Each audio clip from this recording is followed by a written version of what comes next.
In today's video, I'm going to teach you how to add a timer on Google Forms using the Extended Forms add-on.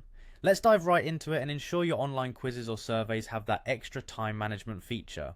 First things first, navigate to your Google Drive. Once you're there, you'll want to click on the Apps button in the top right corner. This should give you a drop down from which you can select Google Forms. Go ahead and click on Forms to open up the app. If you already have a form that you wish to add a timer to, select and open it.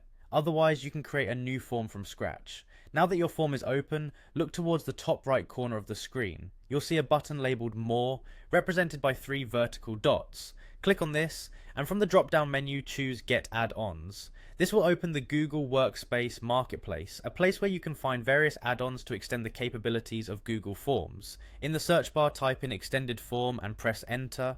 You should see the option called Timer plus Proctor for Google Forms, Extended Forms. Go ahead and click on Install. If you've already installed it, it will simply show as installed. Once that's done, it's time to return to your form. Close out of the add-ons window and head back to your form. Clicking once again on the add-ons button at the top navigation bar will now show you the newly installed Extended Forms option. Sometimes these add-ons take a moment to load, so if you don't immediately see it in the list, give it a moment and try clicking again.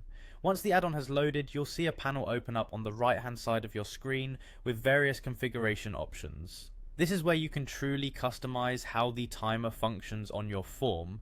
Choose your desired settings, like how long the timer should be for each respondent, and make sure everything is tailored to your specific needs.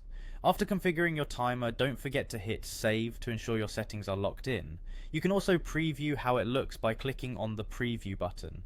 This will redirect you to a new page where you can see the changes you've made in action. To begin the preview, click on Get Started. It's a good idea to run through the form yourself to make sure the timer works as intended before sharing the link with others. And that's it, you've successfully added a timer to your Google form using Extended Forms. This not only helps you manage time on tasks, but also creates a better user experience for those filling out your forms. Whether for exams, quizzes, or surveys, this feature can be an invaluable tool. Thanks for watching, and don't forget to like and subscribe for more useful tutorials.